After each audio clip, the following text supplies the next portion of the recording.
Shalom, puji Tuhan. Berjumpa lagi di dalam cinta kasih Tuhan kita Yesus Kristus pada ibadah kali ke-8 dalam hari Minggu. Kita tidak bisa beribadah bersama-sama, tetapi tidak menjadi penghalang untuk kita menerima berkat surgawi, mana surgawi, yaitu firman Tuhan. Tapi sebelum kita mendengarkan firman Tuhan, kita akan tundukkan diri kita dan kita akan berdoa, dan kita akan buka hati pikiran kita untuk menerima benih-benih firman Tuhan. Mari kita sama-sama berdoa. Bapa yang baik, Bapa yang kami kenal di dalam nama yang ajaib, nama Tuhan Yesus Kristus. Kami membutuhkan Engkau. Kami juga membutuhkan janji-janji Tuhan, dan kami membutuhkan firman-Mu Tuhan, karena firman-Mu itu adalah kebenaran. Firman-Mu itu adalah hal yang pasti, dan itu yang membuat kami terhibur, hati kami penuh sukacita. Berfirmanlah Engkau, taburi tanah hati kami, penuhi pikiran kami dengan benih-benih firman Tuhan, dengan janji-janji yang benar dan pasti itu. Terima kasih Tuhan, kami akan segera mendengarkan firman Tuhan di dalam nama Tuhan Yesus Kristus. Haleluya, amin. Puji Tuhan, saudara-saudara yang kasih oleh Tuhan. Pada pagi hari ini firman Tuhan akan berbicara kepada saudara dan saya tentang jangan kita ragu-ragu. Ya, saudara nanti bisa lihat di slide, ya, di PowerPoint ini yang akan ditampilkan. Saya menulis judul ini agak panjang, ya.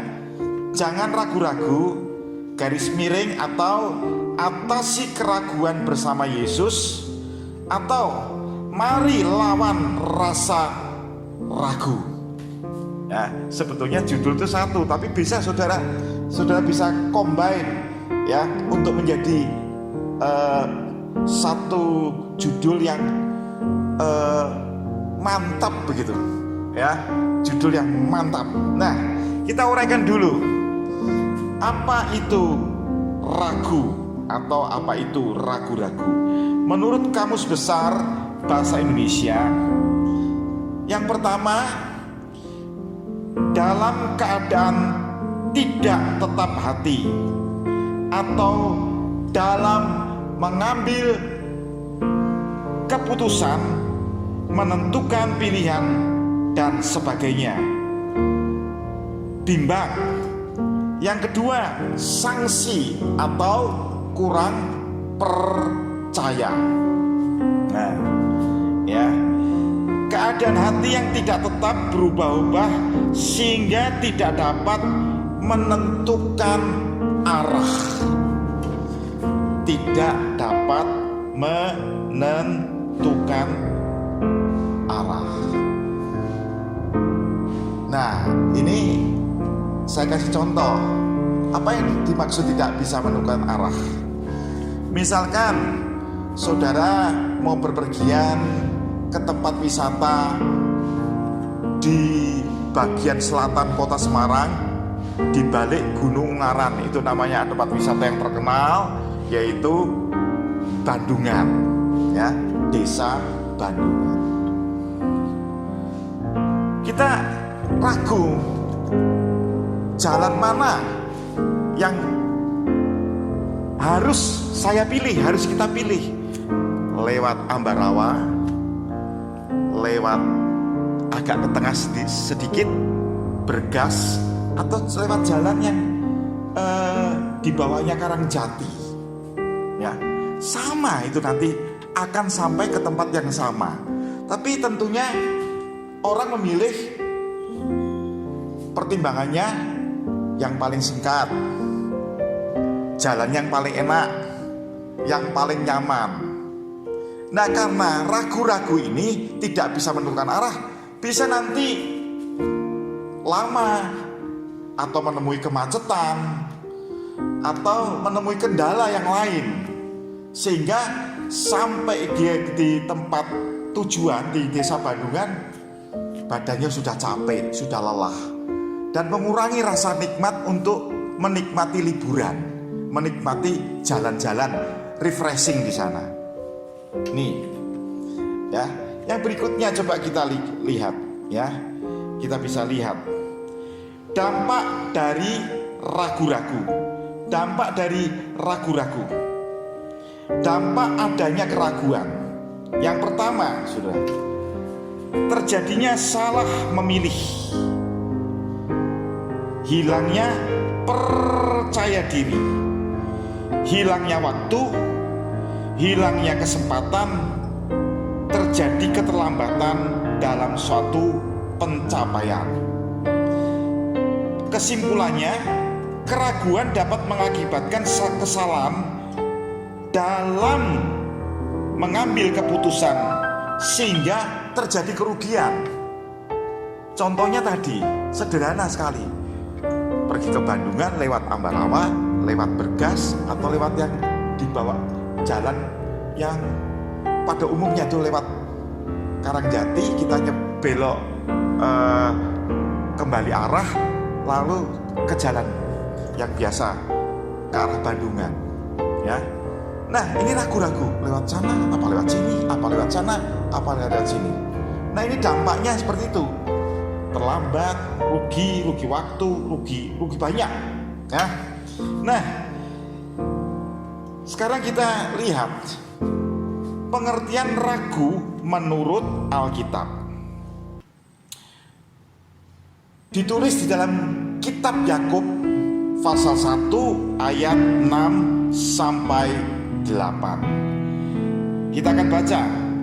Hendaklah ia meminta dalam iman, sama sekali jangan bimbang, sebab orang bimbang sama dengan gelombang laut yang diombang-ambingkan kian kemari oleh angin. Orang yang demikian janganlah mengira bahwa ia akan menerima sesuatu dari Tuhan, sebab orang yang mendua hati tidak akan tenang dalam hidupnya. Yang kita garis bawahi, garis besar di dalam Yakub pasal 1 ayat 6 bagian B, orang yang bimbang sama dengan gelombang laut yang diombang-ambingkan kian kemari oleh angin. Kita bisa membayangkan ya, gelombang di laut, ya, lari ke timur, lari ke barat, lari ke utara, lari ke selatan, diombang-ambingkan oleh angin. Nah, apakah keadaan kita saat-saat seperti ini, seperti itu?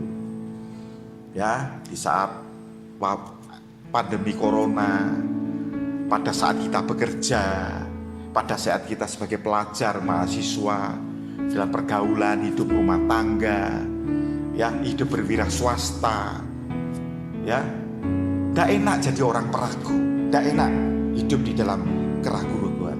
Firman Tuhan sudah berkata dengan jelas seperti gelombang laut diombang-ambingkan ke sana kemari oleh angin.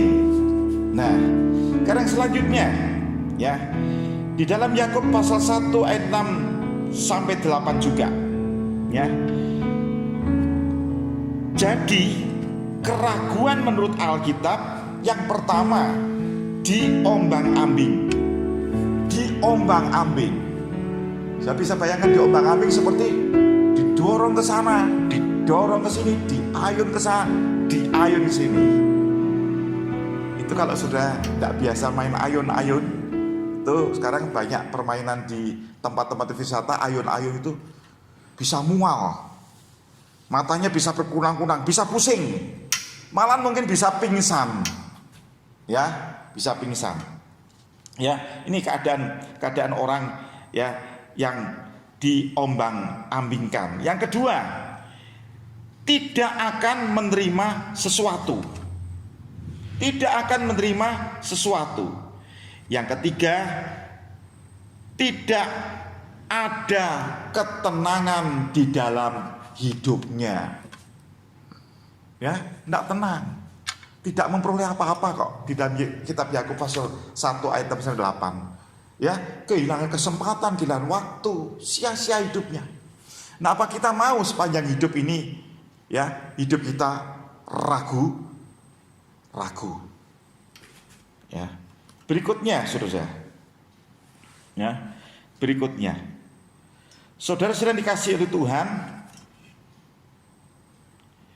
kita akan terus membahas tentang keraguan-raguan ini. Lalu apa kata Alkitab di dalam kitab Mazmur 119 ayat 163. Kita akan baca ya, Mazmur 119 ayat 163. Demikian kata firman Tuhan, aku benci dan merasa jijik terhadap dusta, tetapi Tauratmu ku cintai. Apa yang dimaksud ini? Allah juga tidak mau, Allah membenci, Allah tidak mau melihat orang yang ragu-ragu. Karena orang ragu-ragu itu gampang didustai. Kalau orang Semarang gampang diapusi. Ya, karena kita tidak punya keteguhan hati, gampang diombang-ambingkan oleh angin dusta, angin ketidakpastian. Padahal Tuhan itu Tuhan yang pasti, firman-Nya firman yang pasti, kitabnya kitab yang pasti. Nah, ini sudah. Lalu kita harus sadari betul bahwa keraguan-raguan itu tidak baik. Tidak bagus.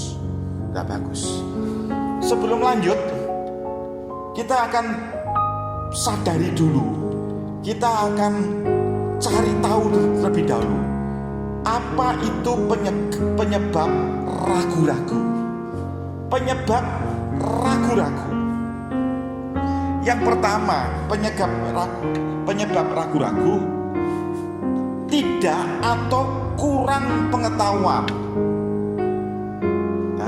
Orang kurang pengetahuan itu pasti ragu-ragu. Contohnya pelajar, ya, karena dia tidak belajar. Ada soal pilihan. Soal pertama pilihannya A, B, C, D. Ya, dia tidak tahu harus menjawab, harus melingkari A, B, atau C, atau D. Tidak mungkin keduanya. Tidak mungkin dua. Pilihan harus salah satu. Nah, karena tidak ada pengetahuan, tidak belajar, ya jawabnya salah-salah. Dan itu pasti salah. Yang kedua, faktor eksternal. Penyebab ragu-ragu, faktor eksternal. Jangan salah memilih teman bergaul. Yang pertama, ya, pilih lingkungan yang baik. Pilih teman pergaulan yang baik. Ya, kalau perlu pilih buku bacaan-bacaan yang berguna. Ya, supaya tidak menjadi peragu. Ini faktor eksternal itu juga menentukan. Ya, temannya peragu, temannya tidak berpengetahuan, buku-buku yang dibaca sia-sia, tidak menambah ilmu, buku-buku yang tidak benar. Manakala kita harus bersikap, kita menjadi orang yang peragu. Yang berikutnya, faktor internal, yaitu diri sendiri. Saya ini dari kecil, saya rasakan orangnya peragu, tidak pede, orangnya kurang percaya diri. Saya gampang galau, gampang bimbang, ya. Dan akhirnya saya susah sendiri, capek sendiri, rugi sendiri. Nah, kalau sudah sadari itu bagus. Yang penting kita sadari dulu, ya, kurang pengetahuan, faktor eksternal, pergaulan dan macam-macam tadi. Yang ketiga, faktor internal. Nah, selanjutnya saudara, berikutnya kita akan lihat selanjutnya. Mari kita akan lihat, ya, di dalam Yesaya 41 ayat yang ke-10. Yesaya 41 ayat yang ke-10. Ini Tuhan memberikan janji yang luar biasa. Kalau Tuhan yang berjanji, Dia tidak akan pernah ingkar janji. Perhatian, Dia akan menepati, dan janjinya sudah dibayar dengan harga yang mahal, yaitu meterai di atas kayu salib Golgota. Yesaya 41 ayat 10 berkata demikian, jangan takut, sebab aku menyertai engkau. Janganlah bimbang, sebab aku ini Allahmu, akan meneguhkan, bahkan akan menolong engkau. Aku akan memegang engkau dengan tangan kananku yang membawa kemenangan. Puji Tuhan, haleluya. Ya, Pak Modi, Pak Pendeta pernah ragu. Oh, bukan pernah saja, sering. Tapi mari saya dan saudara ambil keputusan. Saya tidak mau ragu-ragu, sebab saya sudah terima janji daripada Tuhan. Ini suaranya Tuhan sendiri yang dicatat dalam Yesaya 41 ayat yang ke-10. Mari saudara-saudara, kita akan melihat. Kita harus mendapatkan yang lebih lagi ya dari pemberitaan firman Tuhan pada pagi hari ini. Bagaimana cara agar kita tidak ragu? Di dalam Lukas pasal 24 ayat 39 dan ayat 46 sampai ayat 49. Nah, kita lihat di sini ya, kita pelan-pelan aja ya. Ya. Lihatlah tanganku dan kakiku. Aku sendirilah ini. Rabalah dan lihatlah, karena hantu tidak ada daging dan tulangnya, seperti kamu lihat daripadaku. Nah, apa yang dimaksud di sini? Yang pertama, taati perintah Tuhan. Ya, ini perintah kok. Lihatlah, ini perintah. Ya, lihatlah diriku ini loh, lihatlah. Ini perintah. Dan kedua, sekaligus Tuhan mengajak kita berjumpa secara pribadi dengan Dia. Wah, ini istimewa sekali. Istimewa. Kalau saya tiba-tiba ada orang datang, Pak Modi, ini ada surat undangan dari Bapak Gubernur. Bapak Gubernur mau berjumpa secara pribadi dengan Bapak. Tentunya kalau Pak Gubernur berjumpa dengan saya, mungkin tidak hanya kongko-kongko minum teh atau makan kue, enggak. Tetapi pasti dia akan memberikan sesuatu yang berarti kepada saya. Pasti. Nah, demikian juga ya, kita diajak untuk berjumpa dengan Tuhan secara pribadi. Dan Tuhan kasih sesuatu yang lebih. Tuhan isi di dalam hati dan pikiran kita. Dan lambat laun keraguan-raguan itu akan terbenam dengan berkat Tuhan yang Tuhan berikan secara pribadi dalam perjumpaan pribadi dengan saudara. Lalu yang ketiga ya. Kita akan melihat di sini ya. Perkataan firman Tuhan itu seumur hidup untuk kita. Perkataan firman Tuhan itu kekal, janjinya kekal, tidak bisa dirubah. Jangan takut, janji Tuhan itu tidak ada yang bisa rubah. Itu milik kita seumur hidup. Bahkan bukan untuk diri kita saja, tetapi untuk keturunan kita. Keturunan lepas keturunan lepas keturunan. Luar biasa ya, janji Tuhan itu luar biasa. Saudara dikasih Tuhan. Nah, di dalam Lukas pasal 24 ayat 24, saya akan baca ini ayat yang bagus sekali.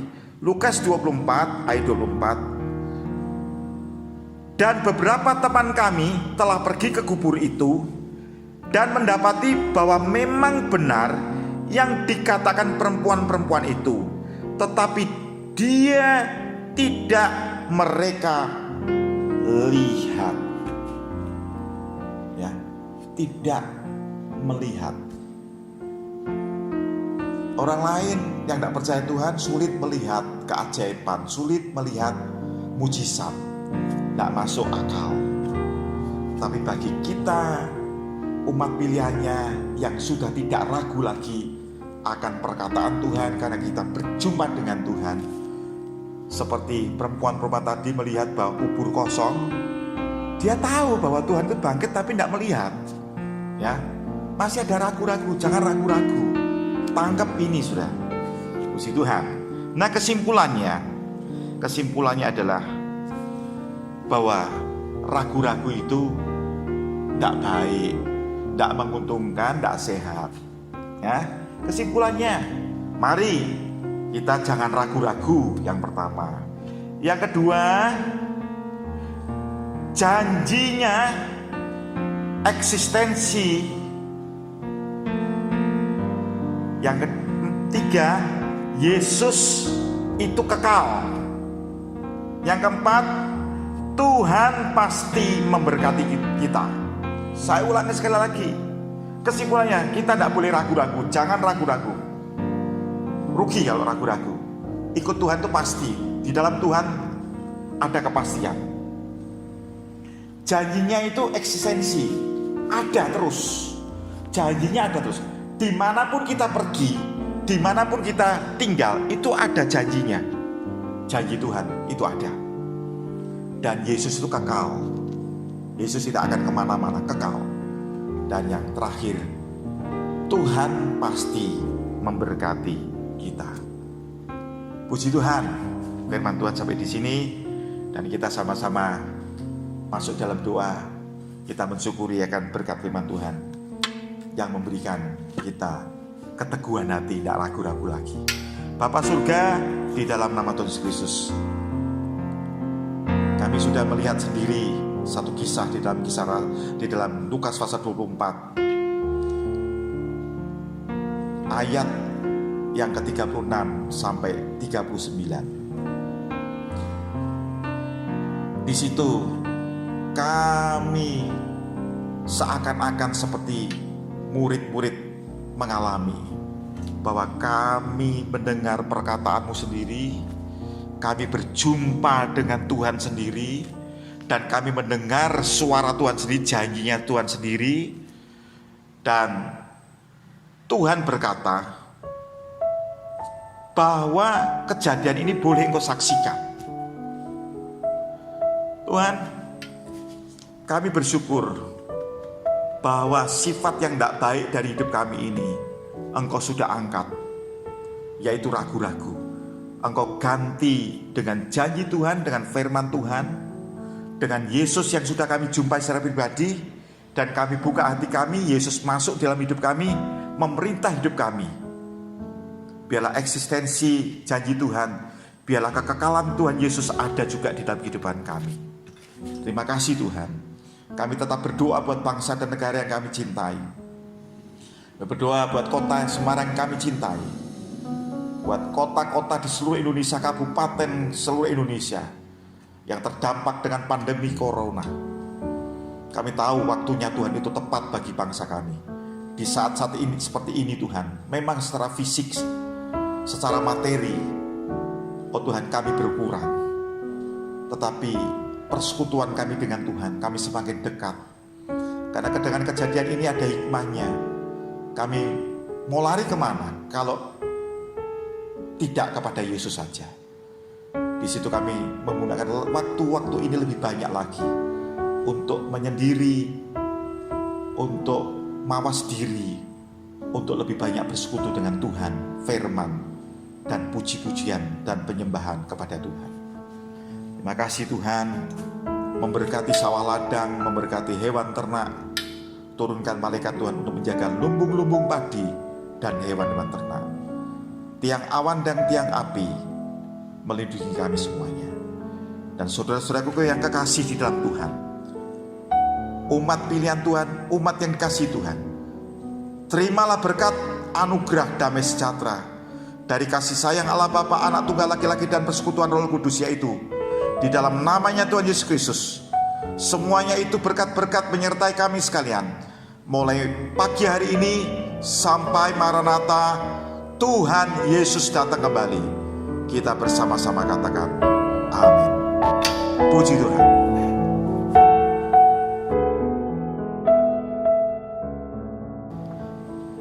Berkat Tuhan yang luar biasa, ya, keajaiban, mujizat. Semakin kita teguh, tidak menjadi ragu-ragu lagi. Mari kita menyanyikan lagu yang sangat kita gemari, yaitu lagu yang berkata, kami memuji kebesaran-Mu. Kami memuji kebesaran-Mu, ajaib Tuhan, ajaib Tuhan. Kami memuji kebesaran-Mu, ajaib Tuhan, ajaib Tuhan. Sekali lagi, haleluya.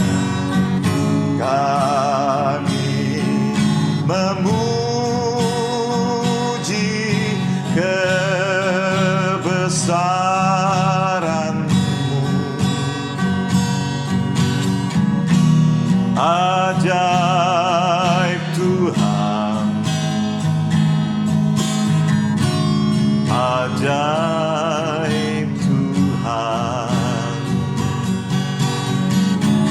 Kami memuji kebesaran-Mu, ajaib Tuhan, ajaib Tuhan, ajaib Tuhan, ajaib Tuhan, ajaib Tuhan, ajaib Tuhan.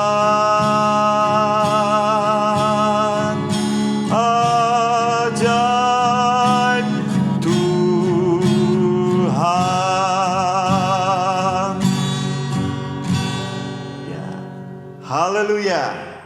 Shalom.